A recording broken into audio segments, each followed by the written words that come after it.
E aí, gente, vocês estão felizes? Vocês estão felizes? Eu estou muito feliz, o GT sempre é maravilhoso. E eu tinha conversado com ele faz um tempo que eu tinha uma palavra no meu coração, eu sentia que era especificamente para o GT, que era para um dia como hoje, um dia que é especificamente para adolescentes, temos jovens aqui também, mas principalmente para adolescentes. Então, eu vou pedir para você abrir sua Bíblia comigo em 2 Timóteo 2.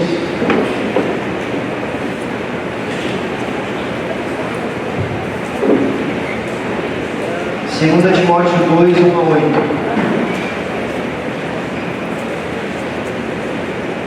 Vamos lá. Portanto, você, meu filho, que na graça que é Cristo Jesus, e essas palavras que me ouviu dizer na presença de muitas testemunhas, confia a homens que sejam fiéis, que sejam também capazes de ensinar os outros. Suporte comigo os meus sofrimentos, como bom soldado de Cristo. Nenhum soldado se deixa envolver pelos negócios da vida civil, já que deseja agradar aquele que o alistou. Semelhantemente, nenhum atleta é coroado como vencedor, se não competir de acordo com as regras. O lavrador que trabalha arduamente deve ser o primeiro a participar dos frutos da colheita. Reflita no que estou lhe dizendo, pois o Senhor lhe dará entendimento de tudo.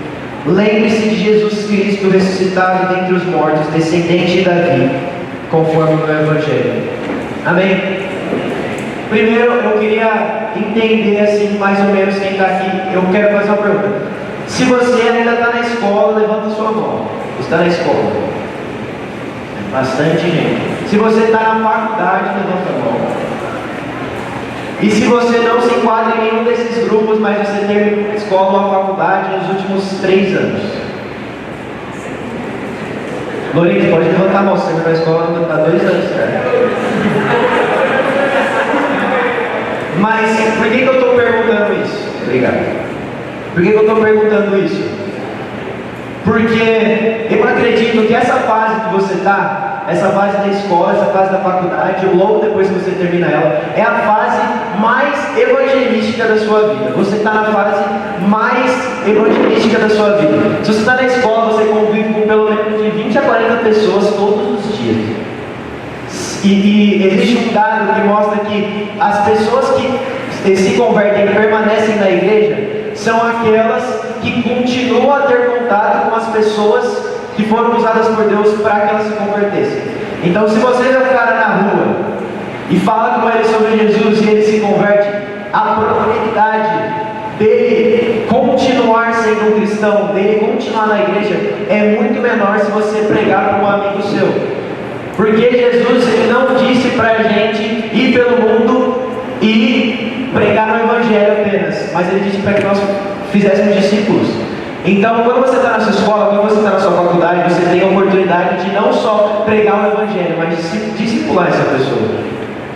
E não só é a fase mais evangelística como eu acredito, talvez porque eu tenho só 19 anos, eu só vivi 19 anos, mas eu acredito que quando você é um adolescente ou um jovem adulto, você está na fase mais importante da sua vida. Você está na fase mais chave da sua vida. Por que eu acho que essa é a fase mais chave da sua vida? Falando sobre relacionamento com Deus. Por 3 motivos. Você nunca vai ter tanto tempo livre como você tem agora. Você pode achar que você não tem tempo livre. Eu lembro quando eu estava na escola, eu falava, meu Deus, eu não tenho tempo. Meu Deus do céu, essas provas, elas estão me matando. Meu Deus do céu. Agora eu vou falar aqui com a Júlia que trabalha, estuda, está na faculdade e é casada. Júlia, você tinha muito tempo quando você era adolescente e não sabia? Sim, eu tinha muito tempo. E hoje em dia, você tem muito tempo? Não. Exatamente. Você pode achar que você está muito ocupado, mas você tem tanto tempo livre que você nunca mais vai ter esse tempo livre na sua vida. Segundo motivo, você nunca vai ter tanta energia como você tem agora. Você nunca vai ter tanta força como você tem agora. Quando você é um adolescente, quando você é um jovem adulto, você aguenta tranquilamente passar a madrugada estudando, chegar no dia seguinte, fazer a prova, e às 8h30 da manhã, depois que terminou a prova, você está plantando bananeira, está parecendo um macaco na sala de aula. Agora tenta fazer isso quando você tem 30 ou 40 anos. Eu duvido que que você vai conseguir fazer isso. Você pode até conseguir, mas você vai passar pelo menos umas 2 semanas parecendo um zumbi. E o terceiro motivo, você nunca vai ter tanta margem para errar como agora. Você nunca vai ter tanta oportunidade de errar como agora. Você pode dizer, não, cara, eu não tenho oportunidade de errar. Cara, você tem. Sabe por que você tem oportunidade de errar? Porque você não tem uma casa para sustentar. Seus erros não vão custar, cara, a comida e a renda da sua família. Você pode achar que você não tem margem, mas você tem margem para errar. Você tem oportunidade de errar, porque você é só um adolescente ou você é só um jovem. E não tem problema em errar. Mas isso tudo que eu falei pode ser resumido em uma coisa: você nunca vai ter um período na sua vida com tão poucas responsabilidades como agora. Talvez não seja a história ou a vida de todo mundo, e eu entendo isso completamente. Talvez você tenha 19, 20 anos e tem que sustentar sua casa, você tem que botar comida na mesa e está tudo bem, eu respeito isso. Mas para pelo menos 90% das pessoas de 15 a 25 anos de idade, essas pessoas não têm responsabilidade nenhuma. Essas pessoas no máximo têm que se preocupar com passar de ano na escola e não ficar de DP na faculdade. Você pode até trabalhar, mas você não tem que sustentar sua família, você só trabalha para guardar dinheiro. Você nunca vai ter um período com tão poucas responsabilidades como agora. E a maioria dos adolescentes e dos jovens que não são cristãos, eles sabem muito bem disso. Eles sabem que eles têm tempo livre, eles sabem que eles não têm responsabilidades, que eles podem fazer o que eles quiserem e ninguém vai estar nem aí. E eles usam tudo isso a favor deles. Se você na sua escola tem amigos não cristãos, como muito provavelmente você tem, na sua faculdade você tem amigos não cristãos, você sabe muito bem que eles sabem disso. E eles desfrutam do fato de não terem responsabilidades. Então o que eles fazem? Cara, eles gastam todo o dinheiro deles em roupa e tênis caro que eles ganham da mesada dos pais ou do trabalho deles. Ou eles passam toda a madrugada da sexta-feira para o sábado enchendo a cara. Cara, eu estou na faculdade e é impressionante. Eu nunca achei que eu veria isso na minha vida. Mas segunda-feira, antes das 9 da noite, já tem aluno da faculdade que, mano, tá tipo assim. Cara, eu acho que ele não sabe nem mais o RG dele, velho. Eu juro pra você, tem gente que com 19 anos, 20 anos, mano, é 9h30 de uma quarta-feira, o cara vai voltar de ônibus pra casa dele, ele tá trupicando. As pessoas do mundo, elas sabem que elas têm tempo livre, elas sabem que elas não têm responsabilidades e elas usam isso a favor delas. Mas o que acontece, tudo isso que eu estou falando, você talvez pense assim, então o que eu tenho que fazer? Eu tenho que ir morar sozinho, eu tenho que casar com 15 anos, começar a trabalhar e mandar muito gás e ter muitas responsabilidades. Não, você não precisa fazer isso. Porque essa fase que você está agora, ela foi dada por Deus. Essa fase que você tem tempo livre, que você não tem responsabilidades, que você tem energia, foi Deus quem te deu essa fase. E Ele te deu por um motivo. Qual que é o problema disso tudo? A intensidade e essa energia, essa falta, essa não necessidade de ter responsabilidades de um adolescente, de um jovem, não é um problema. Foi Deus quem instituiu essa fase. Mas sabe qual é o problema? O problema é que você talvez viva como uma vítima dela. Você vive como uma vítima do fato de não ter responsabilidades. E então você é escravo da sua suposta liberdade. Então você faz tudo isso que eu falei agora. Você não se importa com o seu tempo, você não se importa muito com o que os seus pais falam para você, você não se importa muito com o trabalho, você não se importa muito com os estudos, você não se importa muito com o que você está fazendo está gerando na sua vida, os resultados do que você está fazendo estão gerando na sua vida. Porque você sabe que não tem responsabilidade e você usa isso a seu favor. Mas sabe de uma coisa, como eu disse, Deus, Ele deseja usar tudo esses 3 pontos que eu falei a favor dele. Ele quer que você use tudo isso a favor dele. Você nunca vai ter tanto tempo quanto você tem agora. Você nunca mais vai ter um período na sua vida, talvez um curto período que você esteja desempregado, eu não sei o que pode acontecer, mas você muito provavelmente na sua vida que você fica, cara, das 1h30 da tarde até as 10 da noite sem fazer nada na sua casa. Você nunca vai ter mais um período por esse. Ou pode ser menos tempo. Talvez você nunca vai ter um período onde você fica das 7 da noite, das 6 da noite até as 10 da noite, até as 11 da noite sem fazer nada, porque você vai estar estudando na faculdade. Você pode estar trabalhando de noite. Você nunca vai ter mais tanto tempo quanto você tem agora. E Deus quer que você use tudo isso a seu favor. E como você acha que você pode usar tudo isso a seu favor? Investindo muito tempo mesmo, no seu tempo devocional e no seu tempo de oração. Cara, se tem uma coisa que faz falta, você pode ter um coração firme com Deus, e você está trabalhando e estudando, cara, você vai sentir muita falta de ter a oportunidade de fazer um devocional de 3 horas. Pelo fato de você ter esse tempo livre, Deus quer que você use isso a seu favor. Se você tem tempo livre, cara, vai ler a Bíblia. Se você tem tempo livre, vai gastar tempo no lugar de oração. Porque isso é exatamente por isso que Deus te deu esse momento para ter tempo livre. Você nunca vai ter tanta energia como você tem agora. Você nunca vai ter tanta força como você tem agora. Cara, esse é o momento. Esse é o momento de fazer o que você nunca mais vai conseguir fazer. Eu ia falar isso um pouco mais para frente, mas sobre energia, sobre ter força, sobre ter energia, eu não consigo não pensar sobre pregar o Evangelho. Eu não consigo não pensar sobre evangelismo. Sabe, cara, você tem uma força que você nunca mais vai ter na sua vida, um fôlego que você nunca mais vai ter na sua vida. Cara, sai por aí, sai pela rua, procurando gente para orar, procurando gente para falar sobre Jesus.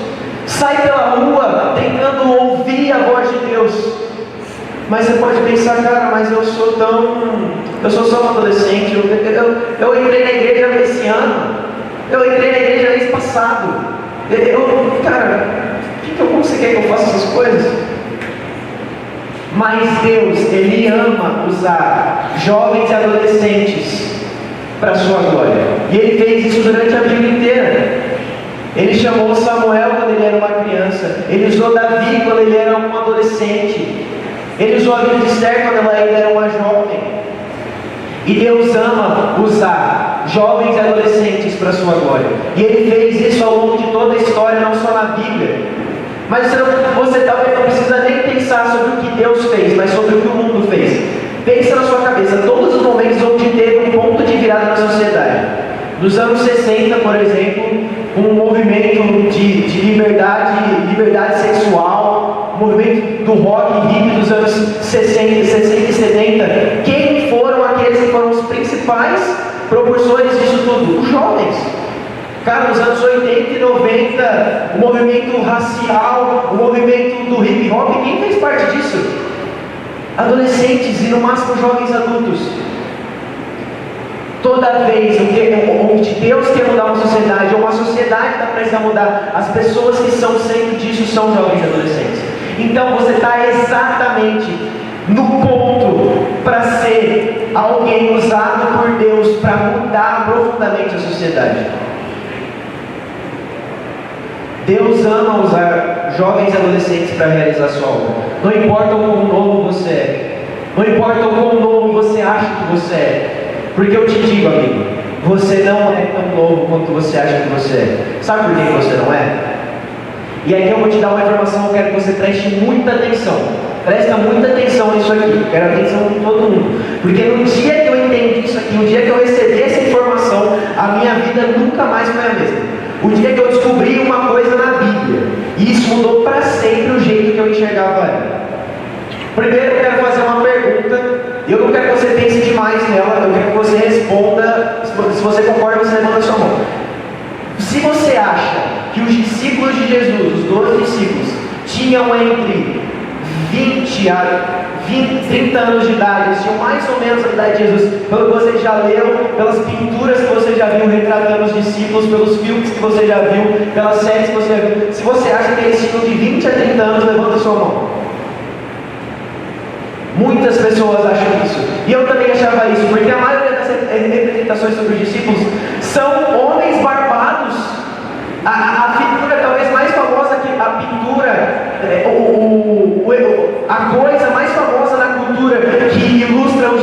discípulos é a pintura da última ceia. E se você vê essa imagem, depois você pode procurar, você está vendo homens velhos ali. Tem um discípulo que ele já tem cabelo branco, ele já está calvo. Eles parecem ter no mínimo a idade de Jesus. Só que isso não é verdade. E tem algumas evidências, e pelo menos duas fortes evidências na palavra, de que os discípulos eram bem mais novos do que você pensa. E as duas estão em Mateus. Abre comigo em Mateus 20. Na verdade, Mateus 19 primeiro.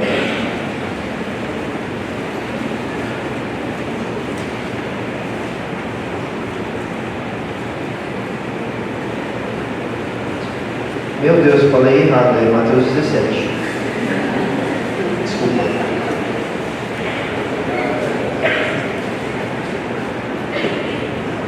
Mateus 17, 24. A gente não vai ler o que está acontecendo, eu quero que você vá olhando sua Bíblia enquanto você escuta o que eu estou falando. O que está acontecendo do versículo 24 ao 27? Basicamente, Jesus está com seus discípulos em Cafarnaum, e aí chegam os caras que são os cobradores de imposto. E esses caras eles chegam e eles vão falar com Pedro, e eles exigem de Pedro o imposto do templo. E aqui eu vou explicar para você o que é o imposto do templo. O imposto do templo foi um imposto que foi instaurado lá no Pentateuco, lá nos 5 primeiros livros da Bíblia, quando Deus dá a lei para o povo judeu. E esse imposto, presta muita atenção, esse imposto ele era pago por homens de mais de 20 anos de idade. Esse imposto era pago por homens de mais de 20 anos de idade, eles eram os que pagavam o imposto do templo.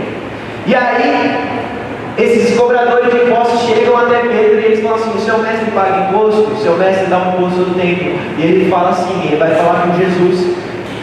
E aí Jesus fala assim, ele dá um ensinamento sobre o imposto do templo. E ele fala assim: ó Pedro, vai lá no mar, lança um anzol, e o primeiro peixe que você pegar vai ter dentro dele as moedas com o valor do imposto que você vai pagar o seu imposto.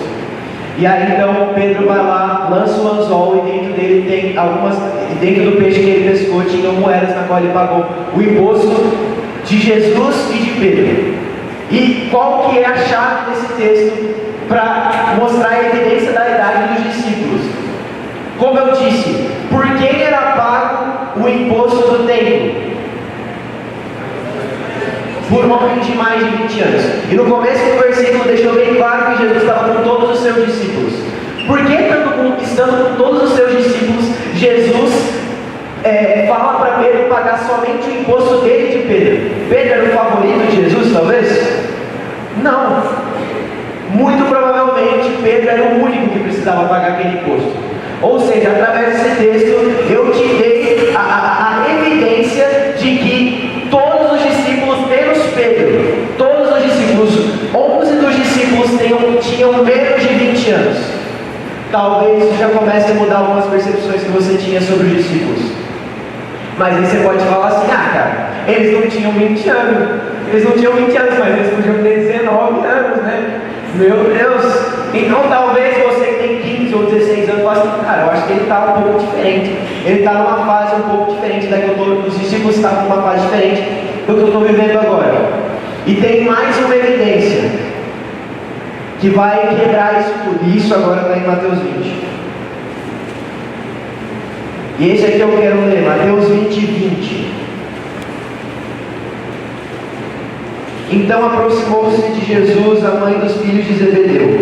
Os filhos de Zebedeu são João e Tiago, com seus filhos, e prostrando-se, fez-lhe um pedido. O que você quer? Perguntou Jesus. Ela respondeu: declara que no teu reino estes meus 2 filhos assentarão um à sua direita e outro à tua esquerda. Até aqui. Eu quero que você imagine essa cena agora, para você usar sua imaginação. O que está acontecendo nesse texto? Tem uma mulher, que ela é a mãe de Tiago e de João, discípulos que eram irmãos. E ela chega até Jesus, e ela fala assim, ela se prostra diante de Jesus, com os 2 filhos atrás dela. Assim. Ela fala assim: Jesus, por favor, deixa meus filhinhos sentar um à sua direita e outro à sua esquerda. Cara, imagina bem essa cena. Isso se parece com uma mãe de 2 adultos falando com Jesus? Não. Isso se parece com a mãe de 2 adolescentes ou de 2 crianças. E você tem que entender algo. Para os discípulos e para todos que ouviam Jesus, quando Jesus falava sobre o seu reino, ela fala aqui sobre o reino de Jesus, eles achavam que o reino de Jesus seria um reino literal, um reino político. Então eles achavam que naquele momento, Jesus ia montar um exército com espadas e cavalos, ele ia derrubar Roma e ele ia governar literalmente em Jerusalém com um trono naquele momento. Mas, como a gente bem sabe, Jesus não veio fazer isso. Ele veio instaurar um reino que era espiritual. Então ela estava literalmente falando assim, para um possível, imagina, um candidato a presidente, imagina a mamãe de João Tiago, ela chega e fala assim, você pode fazer meu filho aqui ministro da agricultura e esse ministro da tecnologia? É basicamente isso. Isso não se parece com a mãe de 2 adultos.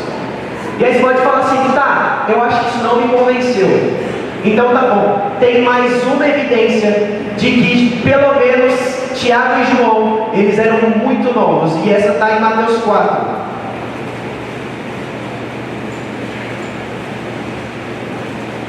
Mateus 4, 18, Jesus chama os primeiros discípulos. Eu não vou ler o que está escrito, mas depois você lê. O que acontece nesse texto? Jesus está chamando os primeiros discípulos. E aí primeiro ele chama Pedro e André, e depois ele chama Tiago e João. E o que acontece nesse texto? O que fala nesse texto? Que Tiago e João estavam pescando com seu pai. Muito provavelmente, e antes fala que André e Pedro estavam pescando sozinhos. A gente sabe que Pedro tinha mais de 20 anos. Muito provavelmente, por que Tiago e João estavam pescando com o pai deles? Porque eles eram 2 adolescentes aprendendo a desempenhar uma função com o pai deles.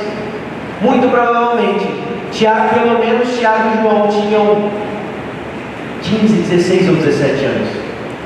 E agora isso se parece muito mais com você.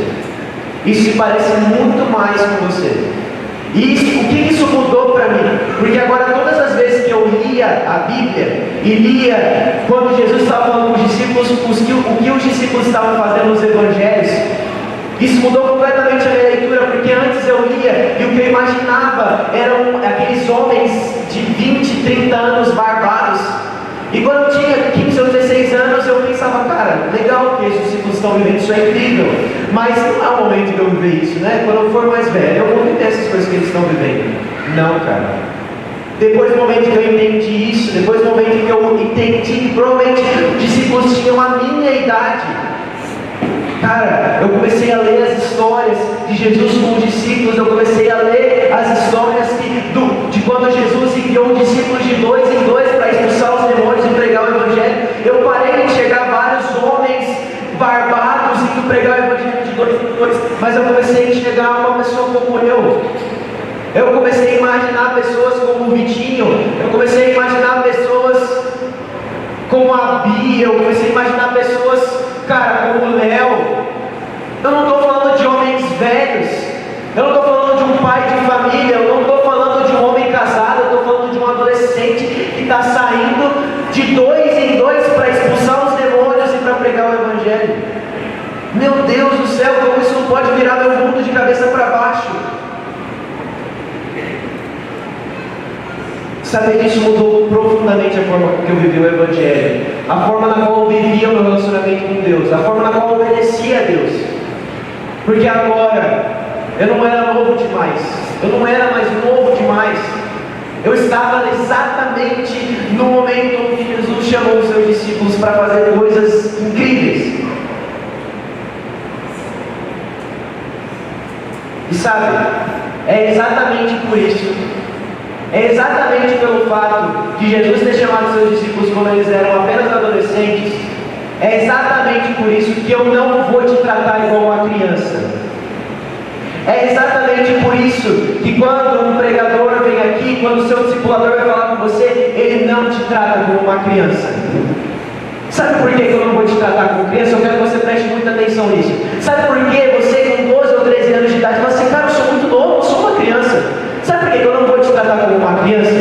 Porque o mundo não vai te tratar como uma criança. Porque o mundo não acha que você é uma criança. O mundo sabe que você é grandinho demais para tomar suas próprias decisões. O mundo sabe que você é grandinho demais para fazer o que eles querem. E é exatamente por isso que eu acho que você também é grandinho demais para tomar suas próprias decisões. Você é grandinho demais para saber o que é certo e o que é errado. Sabe por que você já é grandinho demais? Sabe por que você não é criança? Porque quando não tem ninguém vendo, você vê coisas no seu celular que não são para criança. Quando você está com seus amigos na escola, você fala coisas que não saem da boca de uma criança. Eu acho que você é grandinho demais. Eu acho que você já está no ponto para ser tratado como gente grande.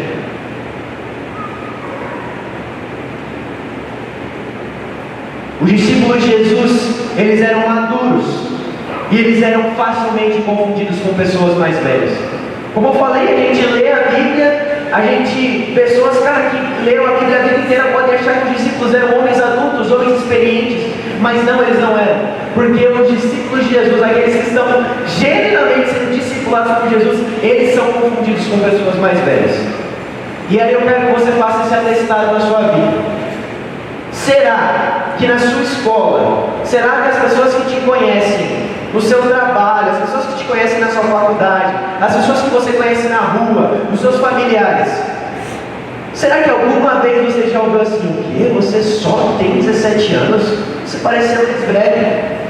Se você não está ouvindo essa pergunta, e eu não estou falando de características físicas, porque você pode ser alguém que tem barba com 14 anos, e aí você vai parecer um pouquinho mais velho, mas eu não estou falando disso. Estou falando das pessoas olharem o jeito que você fala, o jeito que você age, o jeito que você pensa, e elas falam assim, cara, você parece ser mais velho.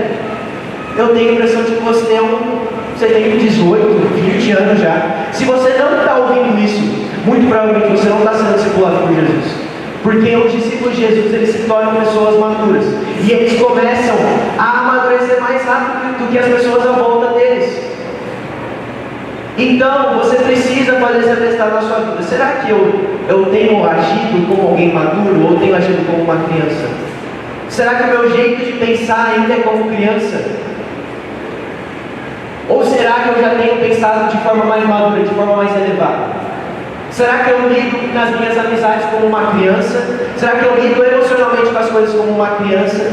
Ou será que eu já lido de forma madura bastante? Ai, mas... sabe? Eu postei aquela foto no Instagram. E aí, meu discipulador veio e falou que aquela música é horrível. Ai, cara, eu fiquei tão magoado porque a fulana falou que a minha roupa é vulgar demais.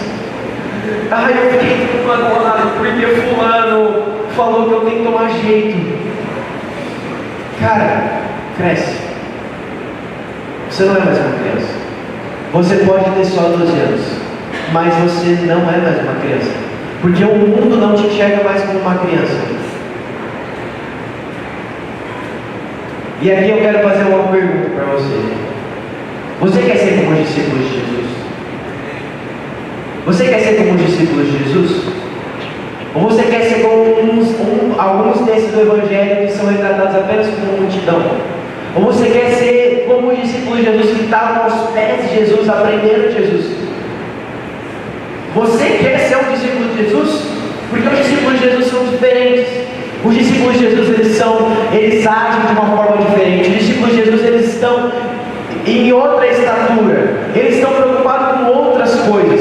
Será que você também quer ser como os discípulos de Jesus, estar preocupado com coisas mais elevadas, com coisas que importam mais? Você quer isso? Você quer isso? Pode me responder. Então, se a gente está falando sobre ser como os discípulos de Jesus, você precisa ser discipulado por Jesus. E será que você está sendo discipulado por Jesus? Aí você diz assim, cara, como eu posso ser discipulado por Jesus? Cara, eu não consigo nem enxergar Ele. Como eu posso ser discipulado por Jesus? Você pode ser discipulado por Jesus através da palavra de Deus. E será que você tem procurado aprender sobre a palavra de Deus? Você tem abrido? Você tem aberto a sua Bíblia? Você tem aberto a sua Bíblia e procurado ali o pão que você precisa para viver? Será que você alguma vez abriu a sua Bíblia? Alguma vez você já abriu a sua Bíblia na sua casa? Nas últimas 2 semanas. Essa é uma forma muito fácil de atestar se você está sendo discípulo de Jesus ou não. Nas últimas 2 semanas, em algum momento você abriu a sua Bíblia na sua casa? Se a resposta for não, você não está sendo discípulo de Jesus. E se você quer viver isso que eles viviam, você precisa ser um discípulo de Jesus. Então você precisa pelo menos abrir a sua Bíblia. A outra forma de ser discipulado por Jesus, você ora. Nas últimas 2 semanas, você orou nessa semana você orou alguma vez que não fosse para dormir? Porque eu já cansei dessa desculpa. Você pode, mano, sabe aquele amigo da escola que, tipo assim, fala as maiores atrocidades? Tipo assim, mano, o cara você sabe que o cara é muito errado. Aí ele fala assim, não, mano, mas todo dia antes de dormir eu ajoelho e oro 5 minutos.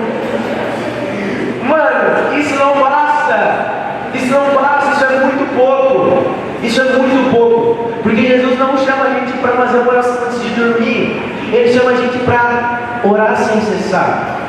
Viver constantemente em oração.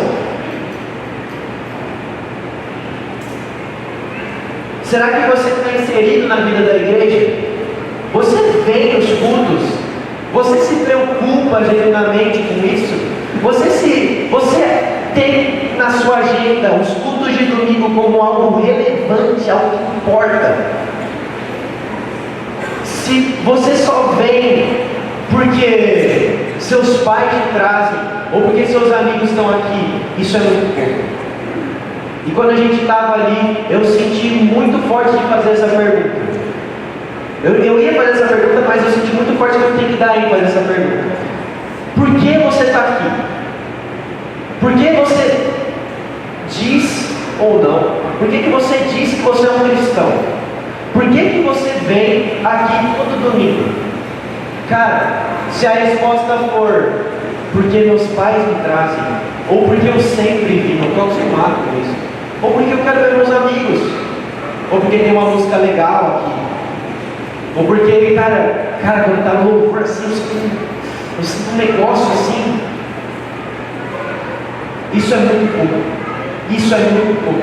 Você precisa ir até o fundo de tudo que você faz, de tudo que você crê, e responder as perguntas de verdade. Você precisa responder as perguntas de verdade. Você precisa ir no mais profundo dos seus hábitos, dos seus costumes, das suas crenças, e fazer as perguntas de verdade, esperando uma resposta de verdade. Por que eu faço isso? Por que eu venho na igreja todo domingo? Por que eu digo que eu sou um cristão? Por que eu oro antes de comer, antes de dormir? Se a resposta não for o bastante, se a resposta não for verdadeira o bastante, não for profundo o bastante, eu vou te avisar antes do que aconteça. Não vai durar. O seu cristianismo não vai durar. Sabe por que seu cristianismo não vai durar? Porque se você vem na sua igreja porque seus pais te trazem, tem uma notícia para te dar. Um dia eles não vão te trazer mais. Se você vem na sua igreja porque você quer encontrar seus amigos, cara, pode ser que seus amigos saiam da igreja. Se você vem na igreja porque, cara, eu sinto um negócio assim, louvor, cara, quando a Júlia canta aquela música Me Ama, assim, eu sinto um arrepio. E meu Deus, cara, pode ser que um dia você não se arrepie mais. Você precisa fazer a pergunta de verdade e responder de verdade.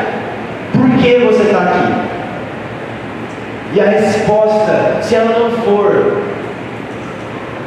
a obra da cruz, se a resposta não for porque Jesus morreu no meu lugar, não vai durar. Isso não vai durar.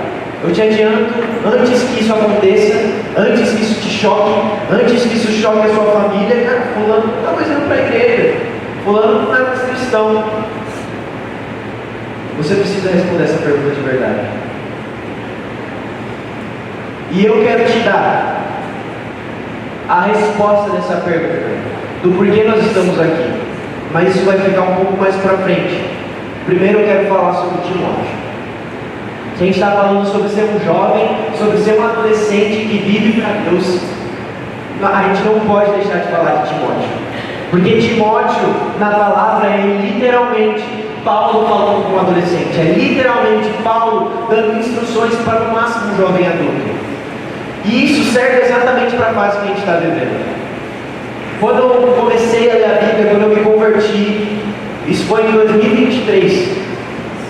Quando eu me converti de verdade, cara, o tanto de tempo que eu gastava nas cartas de Paulo e especificamente nas cartas de Timóteo, você não tem ideia, porque e você deve fazer isso. Eu digo, se você está perdido, se você não sabe ler, você disse assim, Samuel, você disse que eu tenho que ler, mas eu não sei o que ler.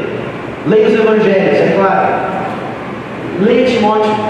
Sabe por quê? Porque são instruções exatamente para pessoas como nós. São instruções para jovens, são instruções para adolescentes, para aqueles que são novos. E sabe, isso me toca muito o que Paulo fala para Timóteo, porque Paulo sabe o que Timóteo está passando. Paulo sabe as dores de Timóteo, as dúvidas de Timóteo, e ele dá as ferramentas para que ele consiga passar por tudo isso. Da última vez que eu me reuni com os meninos que eu estou discipulando, eu li exatamente esse texto, 2 Timóteo. Por que eu li esse texto de 2 Timóteo? Porque eu acredito que é nisso que a gente tem que se apegar. Então abre comigo em 2 Timóteo. 2 Timóteo 2. Na verdade, 2 Timóteo 1:3.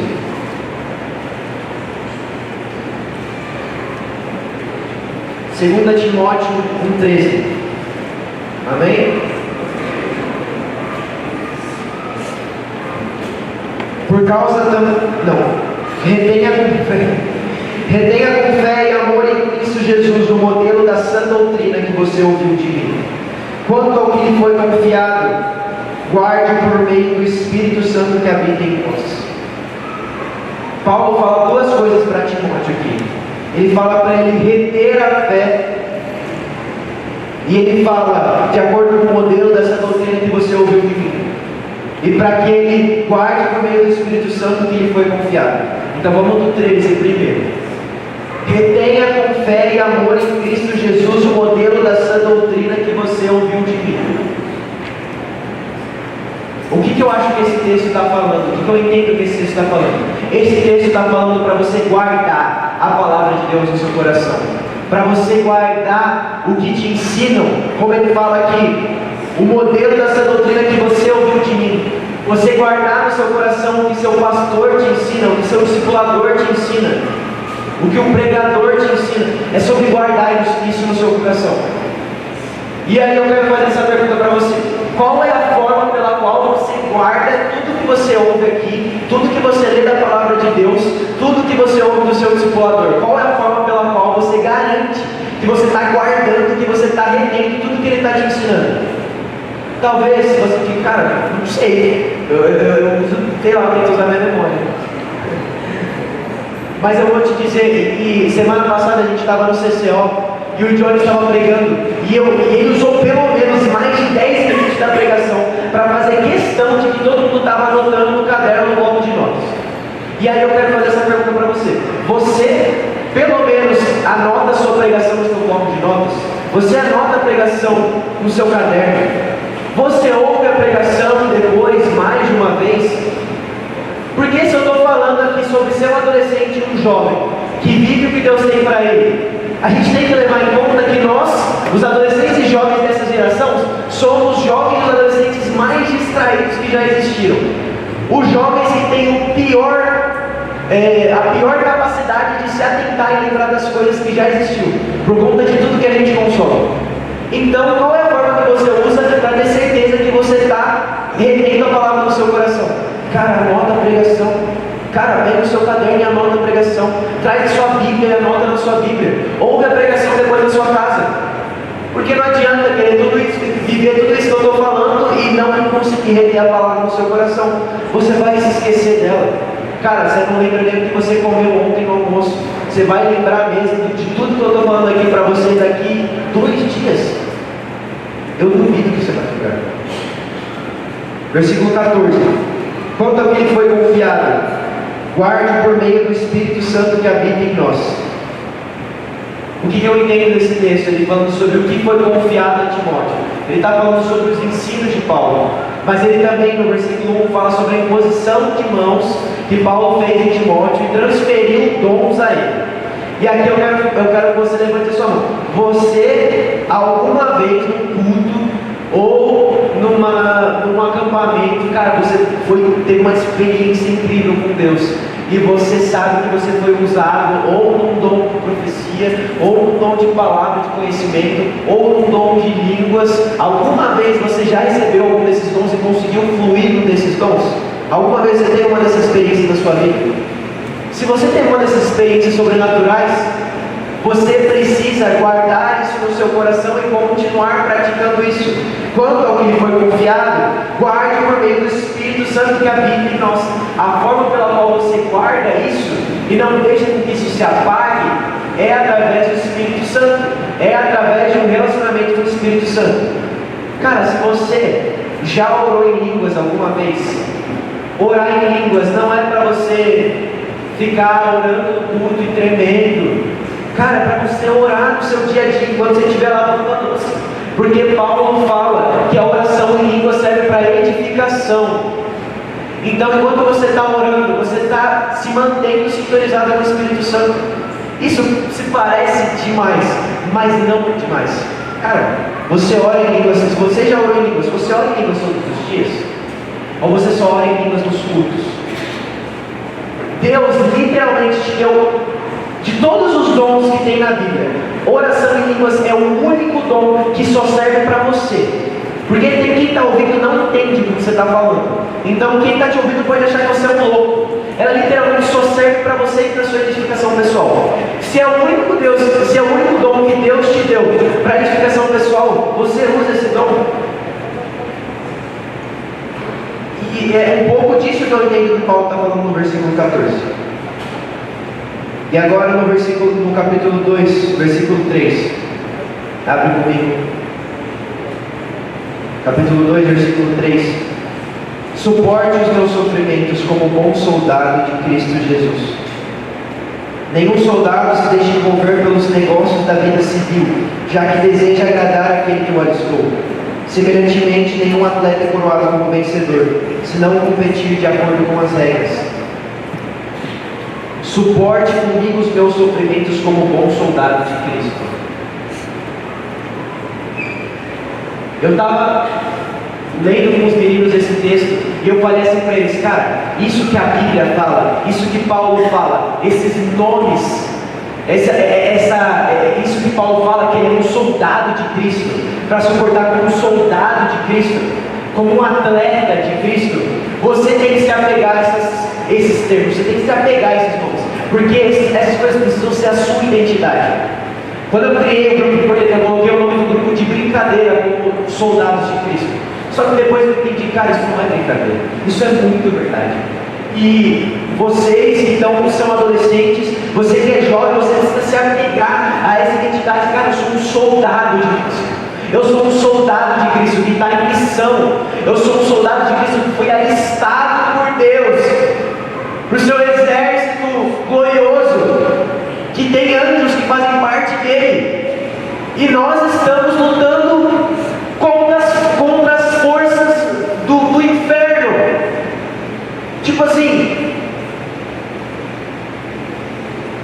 E aí, sabe, quando você está na sua escola e as pessoas te chamam para ir para um lugar, ou as pessoas, elas começam a falar da sua fé, elas começam a falar do cristianismo e você começa a achar, cara, eu realmente acho que ser cristão é muito chato. Eu não posso beber, eu não posso ficar com todo mundo, eu não posso falar palavrão, cara, eu só não posso fazer as coisas. Parece que ia viver numa jaula. Isso parece bem sem graça, né? Então se isso é bem sem graça, talvez eu vou reservar isso para os meus 40, 50 anos, quando eu estiver mais tranquilo. aí eu me preocupo com Deus, aí eu vou para a igreja, aí eu oro, aí eu leio a Bíblia. Cara, a Bíblia literalmente está falando que você é um soldado de Cristo.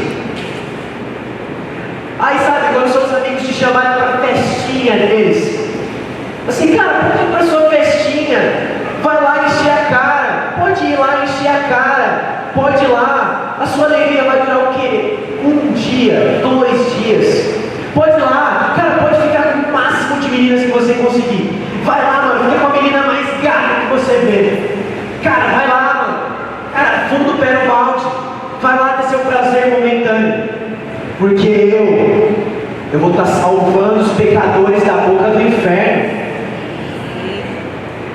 Isso parece chato para você?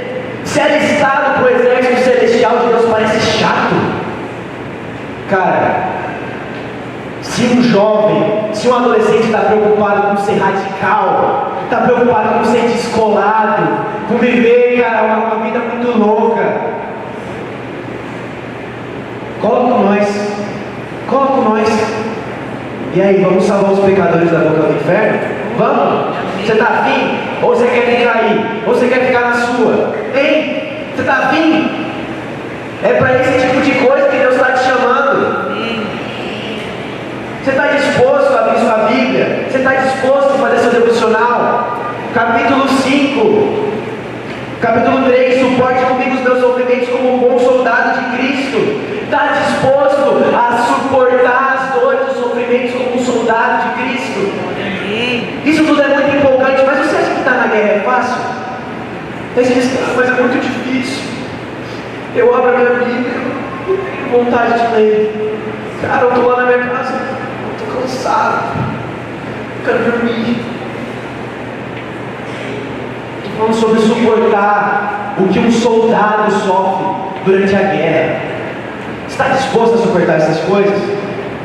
Falando sobre suportar. Eu sei muito bem como na adolescência, cara, sua cabeça, seus hormônios, mano, que você pensa, isso vira de cabeça para baixo, cara, você tá maluco. Cara, você vê, mano, você vê aquela menina na sua escola, você vê aquele menino na sua escola, mano, sua cabeça fica louca. Ou, cara, você tá lidando com tudo isso, cara, você tá conhecendo aquela menina, cara, ela parece tão linda, e ela é tão legal. Cara, a gente conversa, a gente se conecta, sabe? A gente se conecta. Sabe, eu acho que eu achei a minha metade da laranja. Você tem 12 anos.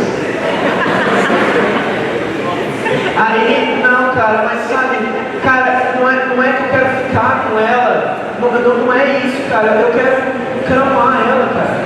E ela é a mulher da minha vida, cara. E eu quero dar tudo pra ela. E aí alguém diz pra você assim, cara, isso não é o momento, você é meio novo demais. Aí você diz, mas vai doer tanto. Vai doer muito. Cara, é sobre estar disposto a suportar os sofrimentos. É sobre sentir alguma coisa e não corresponder da forma que você quer corresponder. Mas eu te garanto, cara, o prazer que você vai sentir de ficar com aquela menina, o prazer que você vai sentir de ficar com aquele menino, não se compara ao prazer de viver uma vida para Deus. Não se compara. E se você já provou de uma experiência profunda com Deus, talvez tenha muitos de vocês que falam, cara, talvez eu nunca provei uma experiência sobrenatural com Deus. Mas você provou, cara. Você sabe que você nunca se sentiu tão satisfeito, você nunca se sentiu tão completo como no dia que você foi cheio de Deus, como no dia que você sentiu a presença de Deus. Eu te garanto, suportar os sofrimentos, se apegar ao que Deus tem para você, vai ser muito mais prazeroso do que um prazer que dura um dia, 15 minutos. Versículo 4. Nenhum soldado se deixa envolver pelos negócios da vida civil, já que deseja agradar aquele que os alistou. Semelhantemente, nenhum atleta é coroado como vencedor, se não competir de acordo com as regras. Olha o que o texto está dizendo. Nenhum soldado se preocupa com os assuntos da sua vida civil, procurando agradar o Senhor que o alistou, aquele que o alistou. Cara, quando você está em missão, você não está preocupado com os seus próprios desejos, você não está preocupado com o que você pensa, com o que você sente, você está preocupado, cara, ele me chamou, ele me alistou, então eu quero agradar ele, eu quero agradar ele. Ele fala sobre ser um atleta, versículo 5: semelhantemente, nenhum atleta é coroado como vencedor, se não competir de acordo com as regras. Algumas vezes, Paulo usa essa figura de linguagem do atleta. E aí eu quero que você pense comigo. Por que ele escolhe o atleta? E ele fala isso, eu não sei exatamente onde é, mas ele fala, cara, o atleta, ele se prepara de uma maneira diferente. O atleta, ele não come o que os outros comem. O atleta, ele não dorme a hora que os outros dormem. Cara, se você gosta de assistir, cara, como é a rotina do Cristiano Ronaldo, cara, você sabe que esse cara se dedica. Esse cara, mano, ele é dedicado. Por quê? Porque ele sabe que o que ele quer atingir, o que ele quer fazer, a coroa que ele quer ganhar, isso tem um preço. E será que você está disposto a pagar esse preço? Cara, tem um preço, é difícil. Eu não estou aqui para dizer para você, cara, é muito fácil. Vem cá, aceita Jesus. E vem fazer parte do exército de Cristo. E, mano, vai ser facinho, cara. Cara, não vai ser. Não vai ser. Vai ser difícil. E se está sendo difícil, se alegre, porque você está no caminho certo. Se as coisas estão sendo difíceis, se está doendo, se isso é contra a sua vontade, esse é o caminho. Esse é o lugar certo. É nesse lugar de fazer o que os outros não fazem. É nesse lugar de se esforçar mais do que os outros se esforçam. É nesse lugar de entregar coisas que os outros não estão dispostos a entregar. É nesse lugar que Deus quer que nós estejamos. 6. O lavrador que trabalha arduamente deve ser o primeiro a participar dos frutos da colheita. Reflita no que estou dizendo, pois o Senhor lhe dará entendimento de tudo. Olha, é Paulo dizendo para Timóteo, e agora eu falando aqui para você. Reflita, pensa nesses termos, nesses nomes, nessas figuras que eu estou usando, que Paulo usou ali, que a Bíblia está falando, soldado, atleta. Reflita sobre isso, reflita sobre a sua vida. O que isso quer dizer? O Senhor vai te revelar. O Senhor vai te revelar o que você precisa fazer. O Senhor vai te revelar o que você precisa parar de fazer. O Senhor vai te revelar no que você está errando. Reflita nessas coisas. E Deus não só vai te mostrar o que você precisa fazer, mas Ele vai começar a te dar um vislumbre. Ele vai começar a te dar, cara, um gostinho do que a gente pensa de tudo isso. Olha o que ele diz aqui no versículo 6: o lavrador que trabalha arduamente deve ser o primeiro a participar dos frutos da colheita. Esse trabalho, esse esforço, isso vai ter uma recompensa. E se você está disposto, se você está se esforçando, está difícil, tá? Você vai ser um dos primeiros a participar dos frutos da colheita. Você vai desfrutar de tudo isso. Você vai se alegrar no fruto do seu trabalho. Quando eu estava no ensino médio, eu me converti. E eu lembro que eu cresci na igreja. Eu não sei se você cresceu na igreja, mas eu cresci na igreja. Meus pais são cristãos. E desde que eu sou aqui da Caísa. E cara, foi um ambiente maravilhoso. Desde que eu era uma criança, eu tive experiências com Deus. Quando eu tinha uns 8 anos, eu tive a minha primeira experiência com Deus. E eu lembro assim, cara, que ficou marcado na minha memória. Eu disse assim, cara, Deus é real. Deus realmente existe. E Ele me ama. E eu vivi experiências maravilhosas. Eu entrei aqui na galera, eu tinha uns 10 anos. E cara, a gente viveu tantos cultos, tantos acampamentos poderosos. Se você é dessa época, você lembra daqueles acampamentos, daqueles cultos. Cara, o tanto que a gente desfrutava da presença de Deus. Talvez você esteja aqui há pouco tempo e você não tenha noção do que Deus pode fazer. Você não tem noção do que a presença de Deus pode fazer. Cara, se você não tem noção do que Deus pode fazer, do que a presença de Deus pode fazer. Há mais ou menos uns 6 anos atrás, a gente estava num culto aqui, e tinha uma menina que tinha uma perna maior que a outra, e literalmente, isso está filmado, nós vimos, se você viu, levanta sua mão, nós vimos a perna da menina crescer. Naquele mesmo ano, na verdade no final de 2019, uma mulher entrou na galera e ela estava de muleta, e ela tinha feito alguma cirurgia, alguma coisa assim, e ela só conseguiu ficar com aquela muleta. E aí o culto estava rolando, e aí chegou um menino, e esse menino, ele teve uma doença quando ele tinha 12 anos, ele quase morreu, e os médicos diziam que era para ele ficar a vida inteira dele andando de cadeira de rodas. E aí um dia ele foi no acampamento de cadeira de rodas. Se você já foi no acampamento, eu quero que você imagine isso. Literalmente teve um menino de cadeira de rodas que foi com a mãe dele para o acampamento. Sabe o que aconteceu nesse acampamento? Esse menino andou. Os médicos achavam que ele ia morrer. Os médicos achavam que ele nunca mais iria andar. Esse menino andou. E esse menino anda até hoje.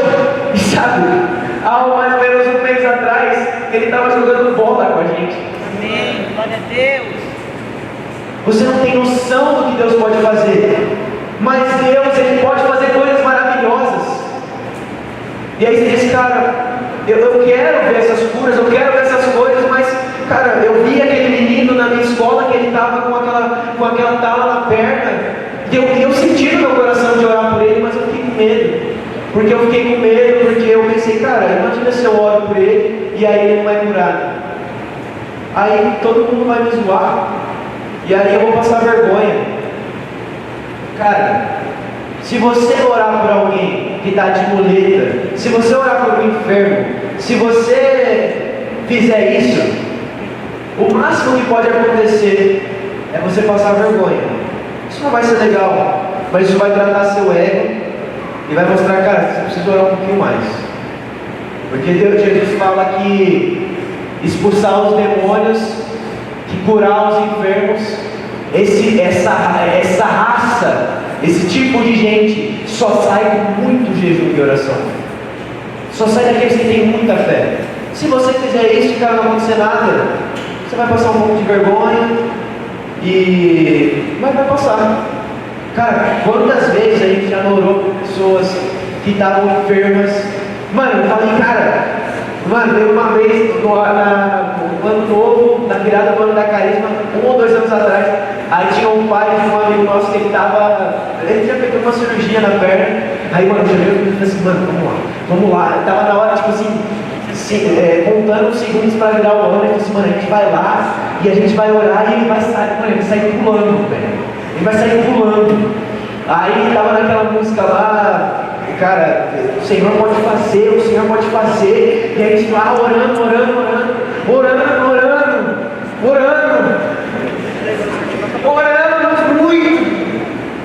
Não aconteceu nada. Aí a gente levantou e foi embora. E não aconteceu nada. Cara, se não acontecer nada, você vai passar vergonha. Mas você já imaginou o que vai acontecer se realmente ele for curado?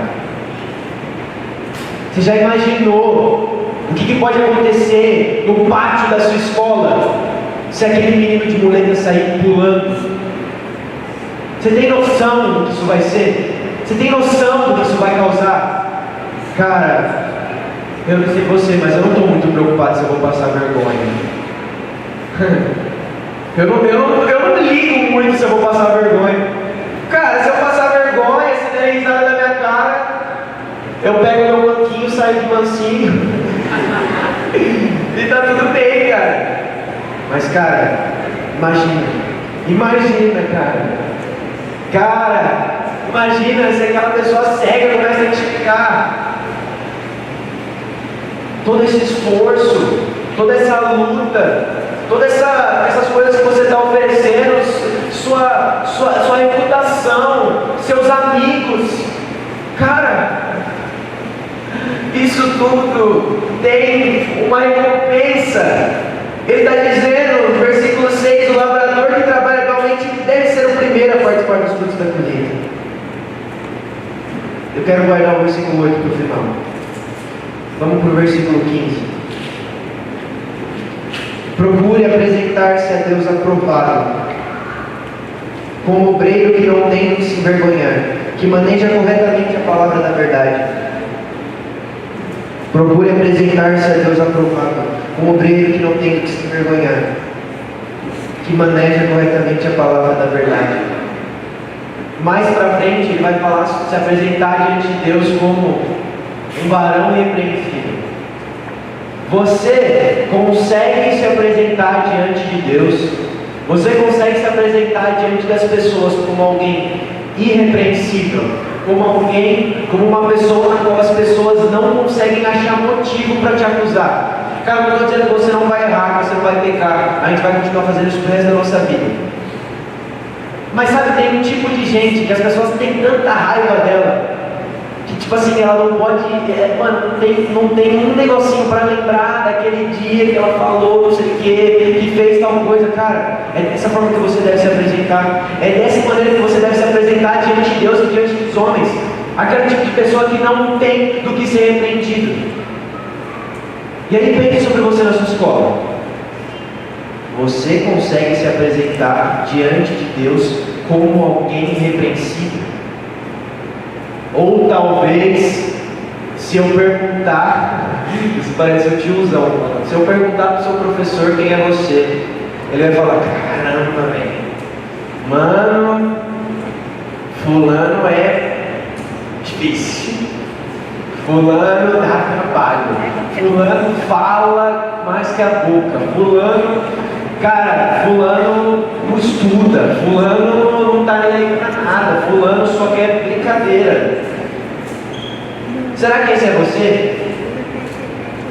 Ou se eu perguntar para os seus amigos, eles vão dizer: cara, ele é uma pessoa difícil. Cara, o Joãozinho é uma pessoa difícil, mas a gente ama ele. Cara, você tem que ser alguém que as pessoas gostam de estar perto. Você vai ser rejeitado. Você vai ser rejeitado, você vai ser zombado, isso é normal. Mas você precisa, mas mesmo que você é zombado por alguns, pelo menos por metade das pessoas elas querem estar perto de você. Sabe? Às vezes as pessoas falam assim: mano, cara, Samuel, eu não estou conseguindo pregar o evangelho na escola. Eu acho que tem alguma coisa errada no jeito que eu falo assim sobre Jesus. Você já parou para pensar que talvez o problema não seja no jeito que você fala sobre o evangelho, na sua apresentação do evangelho, mas talvez seja que o problema seja que você é muito chato? Tipo assim, mano, por que alguém vai dar ouvidos pro que o chatão está falando? Você é aquela pessoa que ajuda os outros na faculdade. Você é aquele tipo de gente que só está no grupo para ter seu nome lá no final da apresentação, e aí você não vai pegar DP, mas você não se importou com nada.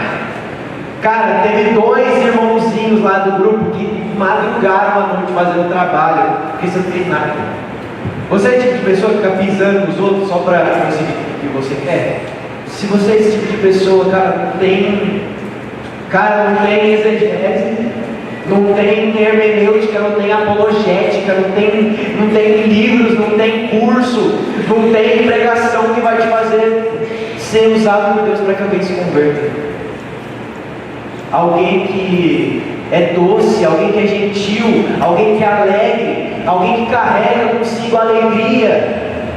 Essa pessoa, as pessoas pensam: meu Deus, o que essa pessoa tem? O que essa pessoa tem que, cara, é 7 horas da manhã e ela está com um sorriso no rosto? O que essa pessoa tem que é 9 horas da noite na faculdade e ela está com um sorriso no rosto? O que essa pessoa tem? O que essa pessoa no trabalho, cara, que não se importa que peça uma coisa que não é função dela, e ela fala: não, cara, vamos ajudar. Esse tipo de gente é o tipo de gente que consegue pegar o evangelho.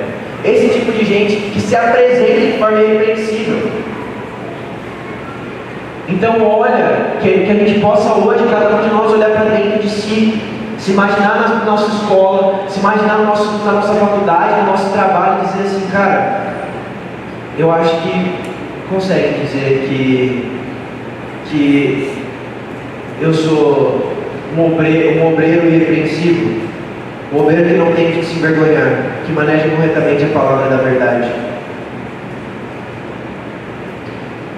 Versículo 22. Fuja dos desejos malignos da juventude e siga a justiça, a fé, o amor e a paz com aqueles que de coração puro invocam o Senhor. Fuja dos desejos malignos da juventude. Cara, eu sei que não é fácil. Não é fácil, cara. Quando você está sozinho, quando acontecem aquelas coisas, quando seus pais, eles não foram bons com você, ou quando aconteceu uma coisa muito triste, ou eu estou sentindo esse sentimento, essa sensação, esse impulso, esse desejo. Cara, eu sei que não é fácil. Foge de tudo isso. Foge de tudo isso. O Lore sempre fala isso. E isso me marcou e foi o que me ajudou durante toda a minha adolescência, me ajuda até hoje. Existem contra o diabo, nós resistimos, porque a palavra fala que resistam ao diabo e ele fugirá de vós. Mas as tentações, corre das tentações, cara, corre. O Jones falou isso no CCO. Cara, quando você está no seu grupo de amigos e eles começam a falar sobre meninas, quando você está no seu grupo de amigas, elas começam a falar mal daquela menina que é esquisitinha, quando eles começam a falar mal de fulano, cara, quando seus amigos começam a falar de dinheiro e de ter muitas coisas caras. Cara, o Jones falou, isso é verdade. Cara, você precisa sumir um pouquinho. Você precisa falar assim, ó, galera, valeu, tô indo ver se eu tô ali. Porque é exatamente isso que Jesus fazia. Se a gente lê os evangelhos, existem vários onde Jesus se retira no meio da multidão. Então você precisa fugir dessas coisas. Se os seus amigos começam a ter essas conversas, que você sabe que são conversas tolas. No versículo 23 ele fala: evite as conversas tolas e inúteis. A gente dá risada, né? O Lore fala sempre no acampamento, no sertão ele fala: evite conversas tolas. Mas isso é verdade. Cara, quando as pessoas começam a falar aquilo que você sabe que está errado, sai, cara, sai. Fala, mano, vai no banheiro. Cara, pega seu celular, vai jogar Candy Crush. Ou abre sua Bíblia, começa a ler ela no meio da sala. Isso aqui é impressionante. Você não tem noção. Você diz assim, eu sou uma pessoa muito tímida. E tipo assim, eu não sei se tenho coragem de falar com as pessoas da minha escola. Você não tem noção do que a sua Bíblia aberta na sua mesa e você lendo ela, você não tem noção do que isso vai causar nas pessoas. Você não tem noção. Eu já tive pelo menos umas 4 ou 5 conversas na sala de aula, oportunidade de pregar o evangelho com alguém, porque literalmente eu estava com a minha Bíblia na mesa e alguém falou assim: mano, deixa eu ver essa Bíblia aí. Ah, uma Bíblia? Cara, aí pega, preciso de uma mensagem. Você não tem noção do que isso pode ser uma oportunidade para pegar o evangelho. Se você tiver sua Bíblia aberta na sua faculdade, você não tem noção do que isso pode causar nas pessoas. Fuja dos desejos malignos. Cara, se aquela amizade te faz mal, talvez seja o momento de você se afastar dessa pessoa. Se aquele grupo de amigos te faz mal, e você fala assim: cara, aqui na igreja eu sou uma pessoa, e na minha casa eu me preocupo com Deus, na minha casa eu quero ser alguém que se preocupa com a palavra de Deus, e eu quero ser um servo de Deus, mas toda vez que eu chego com aqueles meus amigos, cara, parece que eu viro outra pessoa. Se você passa por isso, esse é um sinal muito forte que você precisa se afastar dessas pessoas. Se você sabe que tem aquele grupo de amigos, aquelas pessoas da sua faculdade, que te fazem mal, que com elas, cara, você começa a falar umas coisas que depois você fica no travesseiro assim, tipo, mano, o que eu falei aqui, velho? Mano, eu nem gosto desse negócio, velho. Eu nem gosto desse carro aí, velho. Cara, se afaste dessas pessoas, se afaste dos desejos malignos da juventude. Siga a justiça, a fé, o amor e a paz com aqueles que de coração puro invocam o nome do Senhor. E por último eu quero ir para o versículo 8. E eu quero que toda a nossa atenção esteja aqui agora. Lembre-se de Jesus Cristo, ressuscitado dos mortos, descendente de Davi, conforme o meu Evangelho. Lembre-se de Jesus Cristo, ressuscitado dos mortos, descendente de Davi, conforme o meu Evangelho. E aqui eu quero voltar para aquela pergunta que eu fiz. E eu disse que você precisava responder ela. Por que você está aqui? Qual é o motivo que você está aqui hoje? Sabe por que a gente se reúne todos os domingos? Sabe por que a gente faz igreja? Por que a gente vive igreja? Sabe por que a gente se envolve profundamente, dedica a nossa vida a isso tudo? Sabe qual é o motivo de tudo isso? O motivo de tudo isso é a obra de Jesus. Se eu perguntar para você assim, o que é o Evangelho? Você consegue me responder numa frase que faça sentido? O que é o Evangelho? Por que Jesus veio para a Terra? Por que eu digo que eu sou cristão? Você precisa fazer essas perguntas. Porque você tem que ter em mente que você vive no país mais sincretista do mundo. Sincretista é uma mistura de religiões, ou aquilo que é a junção de todas as religiões, e meio que tudo é verdade. Você conhece aquele amigo, ou talvez você é esse tipo de gente que fala assim, não, cara, mano, pra mim tudo é verdade. Pra mim tudo tem um bocadinho de verdade. Eu acredito. Esses dias eu estava lá na faculdade, e aí estava eu, um amigo, uma amiga, e a gente estava conversando, e aí eu estava convidando eles para ir, porque a gente já estava no Vila Lobos, né?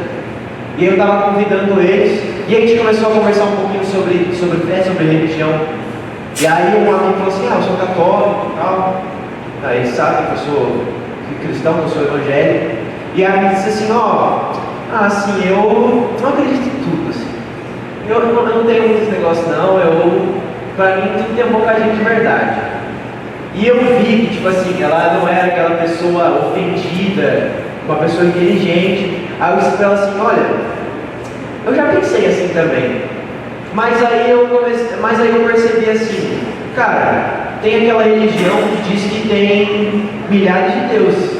E tem o islamismo, que fala que só tem um Deus e ele é Allah. Como que eu posso achar que aquela religião que tem diversos deuses é verdade e o islamismo está certo dizendo que só tem um Deus? Você não pode conciliar essas duas coisas. Ou só existe um Deus, ou existem vários deuses. Ou só existe um Deus e esse Deus é Jesus Cristo, ou só existe um Deus e esse Deus é Allah. Então você não consegue sustentar por muito tempo na sua vida essas meias verdades, sabe, às vezes a gente tem tanto medo de dizer para as pessoas assim, não, cara, eu acho que o seu Deus não existe, ou eu acho que só o meu Deus é verdadeiro.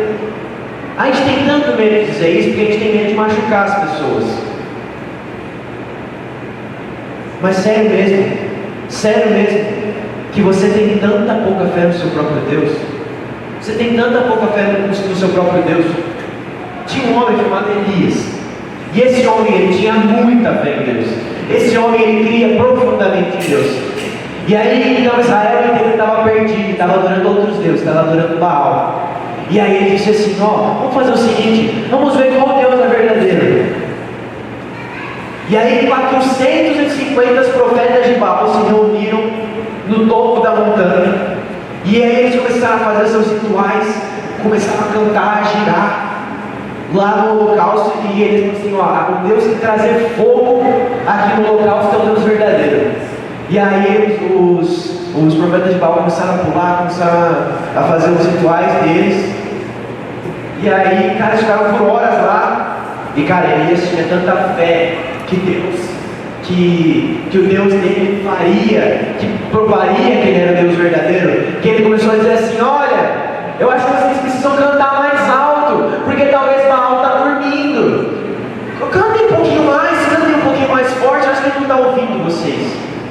E aí quando chega a vez de Elias, ele pega e ele encharca o holocausto começa a pingar água, começa a escorrer água do local, como se fosse quase impossível você molhar, como incendiar aquilo. E aí então ele começa a invocar o nome do Senhor. E aquilo começa a pegar fogo, ao topo da montanha pega fogo. E aí sabe o que ele faz? Ele vai e mata todos os profetas de Baal. Você não precisa matar ninguém. Mas sabe, é esse tipo de radicalidade, de fé, que o seu Deus é verdadeiro, que o nome de Jesus é poderoso, que você precisa ter. Cara, não tenha medo de ser talvez um pouco ofendido. De forma muito respeitosa, eu quero apresentar a verdade para você. E a verdade é, cara, só tem um Deus. Só tem um Deus. E esse Deus, ele não é como os outros deuses. Esse Deus, ele não está preocupado com o seu trono. E ele não está longe demais. Esse Deus não está no seu trono, ele é um Deus ranzinza. Hoje em dia, talvez, eu quero que você responda isso. Você acha que na sua escola, ou na sua faculdade, ou no seu trabalho, a maioria das pessoas acredita que Deus existe, mas eu não sei muito bem como Ele é. O Deus existe, Ele criou o mundo, mas eu não sei muito bem como Ele é, e tipo, é isso, assim. Você acha que as pessoas acreditam nisso? Ou você acha que as pessoas falam assim, mano, não existe, eu odeio Ele? Você acha que as pessoas são mais adeptas a, tipo, mano, Deus ele pode existir, e tipo, talvez Ele exista, ou Ele existe, mas não dá para muito bem saber como Ele é, ou as pessoas odeiam a Deus? Muito provavelmente é a primeira opção.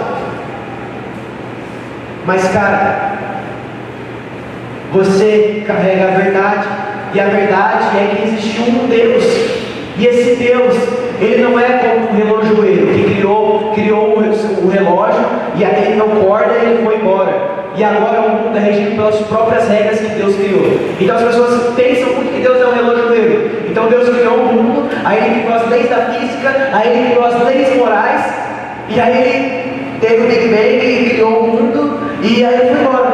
E aí tipo, Ele não se importa com a sua criação. Não. A verdade do Evangelho é que existe um Deus que se fez como um de nós e viveu uma vida sofrida, e no final da sua vida Ele morreu por mim e por você. No final da sua vida Ele morreu a vida da sua morte. Olha o que Paulo está falando para Timóteo. Lembre-se de Jesus Cristo ressuscitado dos mortos, descendente de Davi, conforme o meu Evangelho. Quando estiver difícil, você precisa se lembrar o porquê de tudo isso. E aí, por isso que eu digo que a sua resposta não pode ser rasa. A sua resposta não pode ser insatisfatória. A sua resposta precisa ser verdadeira. Quando as dúvidas vierem, quando a dor vier, quando o desânimo vier, você precisa se lembrar de Cristo Jesus ressuscitado dos mortos. Você precisa se lembrar que o nosso Deus, Ele veio para a terra e Ele se entregou numa cruz, morreu por nós e ressuscitou. Sabe, eu estava falando tudo isso sobre os discípulos, mas se você conhece a Bíblia, se você já leu um pouquinho dela, você sabe bem que quando Jesus foi crucificado, todos os discípulos fugiram. Todos eles tiveram medo e fugiram, menos João. Mas quase todos os discípulos fugiram. Judas traiu Jesus, Pedro traiu Jesus, os outros também traíram Jesus porque abandonaram Ele. E aí você diz assim, mas você disse que eles eram como nós, mas eles eram como eu e eles fugiram. Então será que eu vou fugir também? Só que teve uma coisa que fez com que os discípulos deixassem de ser esses discípulos fujões e transformassem eles literalmente em pregadores que mudaram a história do mundo. Sabe qual é a maior evidência? Aí você pode dizer assim para mim, eu acho isso muito legal, eu acho isso muito interessante, isso é muito forte, mas eu não sei se eu acredito em Deus, eu não sei se eu encontro evidências históricas de que Jesus existiu e de que Ele era o Filho de Deus. Esse questionamento é válido, você precisa fazer ele. E eu vou dizer para você qual é a maior evidência de que Jesus realmente ressuscitou. De que tudo que Jesus falou era verdade, de que ele viveu, de que ele foi um homem, de que ele viveu uma vida perfeita, não pecou, e no final morreu e no terceiro dia ressuscitou. Sabe qual é o maior testemunho disso? Sabe qual é a maior evidência de que isso é verdade? A vida dos discípulos, a vida dos apóstolos. Sabe por quê? Você pode viver a sua vida como você quiser. Você é uma pessoa livre. Você pode crer no que você quiser. Você pode viver conforme os seus próprios padrões. Você pode viver conforme os seus próprios prazeres. Mas no final do dia, você precisa se lembrar de que literalmente, homens e mulheres, crianças, preferiram morrer do que negar a sua crença de que Jesus tinha ressuscitado. Você precisa lidar com o fato de que literalmente até hoje tem pessoas morrendo porque preferem morrer do que negar a sua crença de que esse homem ressuscitou, de que essa mensagem é verdade. Você pode sair daqui, meu amigo, e viver como você quiser, mas sabe de uma coisa? Isso custou a vida de pessoas. Você acha que na época de Jesus tinha internet, e aí quando eles escreveram os evangelhos, eles publicaram, e aí alguém podia abrir o Google e ler o PDF do livro de Mateus? Não. Sabe o que aconteceu? Esse livro foi escrito e pessoas tiveram que morrer. Tem um livro chamado Vimos e Ouvimos, escreveu curtinho, pelo amor de Deus, lê ele. E ele fala que o caminho do Evangelho dos discípulos até hoje foi uma estrada pavimentada com sangue. Cara, o primeiro sacrifício foi o de Jesus. E aí ele nos convida para sacrificar a nossa vida, a nossa própria vida por ele. Você pode sair daqui e fazer o que você quiser com isso. Você pode sair daqui e fazer tudo que eu falei para você não fazer. Você pode fazer tudo isso, cara. Mas se lembre da figura Jesus Cristo naquela cruz. Se lembre daquele sangue que foi derramado. Isso não é brincadeira, isso é verdade. Não foi uma história que seus pais inventaram para você dormir. Se você cresceu na igreja, talvez você pense que se acostumou tanto com isso que, cara, parece uma historinha. Mas não é uma historinha, cara.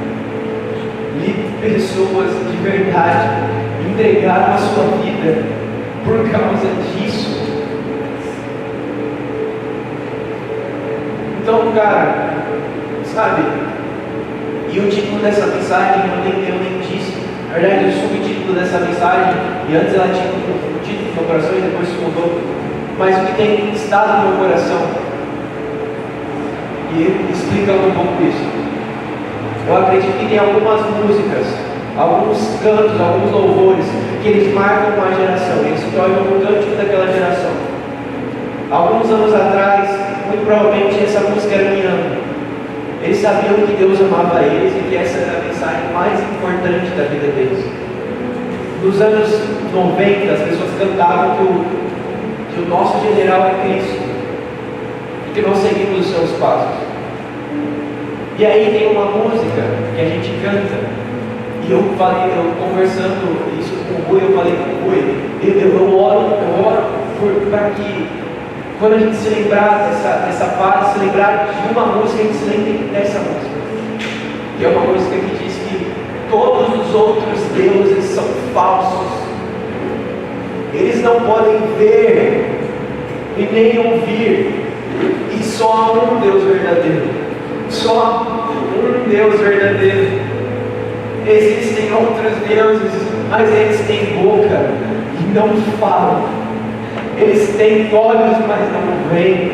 Eles têm coração, eles não sentem. Mas existe um Deus que foi homem. Existe um Deus que morreu na cruz e Ele sangrou como eu e você sangramos. E é verdade, cara. Não é mentira. Não é uma historinha. Cara, quando você estiver na sua escola, isso estiver custando suas amizades, na sua faculdade, isso estiver custando sua reputação, cara, não ligue de ser chamado esquisito. Porque é verdade. Esses outros deuses, eles não falam. E se existe um Deus verdadeiro, eu quero viver para a glória dele.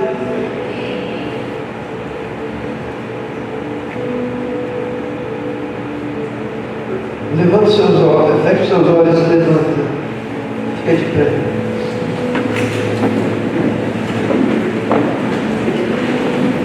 Feche seus olhos, não se distraia.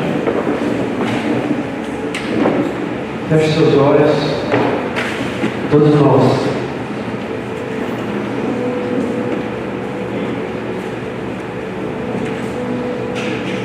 Tem muitos de nós que nunca provamos da presença de Deus. Tem muitos aqui que nunca provaram uma experiência sobrenatural com Deus. Deus, Ele deseja te dar um testemunho, uma evidência na sua vida de que isso é verdade, de que tudo isso, de atestar tudo isso no seu coração. Então feche seus olhos, coloque os seus olhos e seu coração fixos em Jesus agora, em Deus. Comece a fazer a sua oração. Faz a sua oração. E nesse momento a presença de Deus, ela vai encher esse lugar. Não se distraia.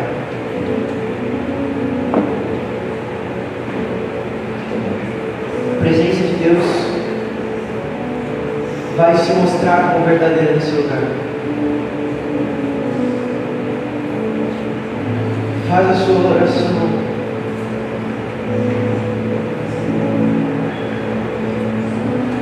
Ó Deus, marca no nosso coração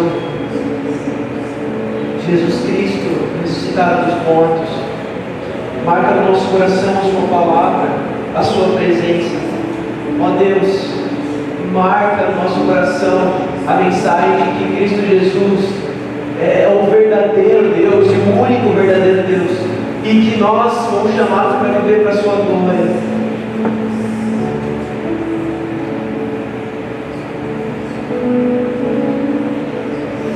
Agora a gente, eu acredito que a gente pode atingir um lugar profundo. Então, se você está sentindo a presença de Deus, convido você a levantar suas mãos.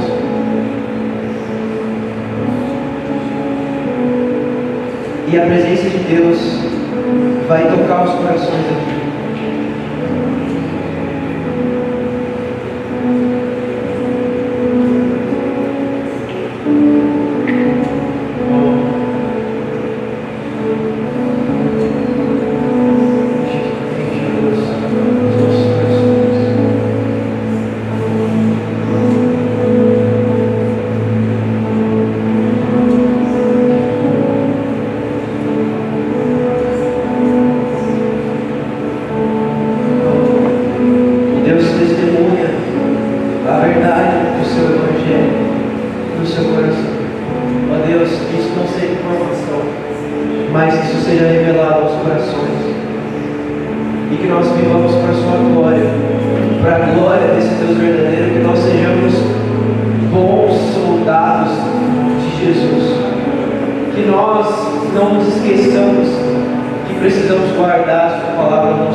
Cada um de nós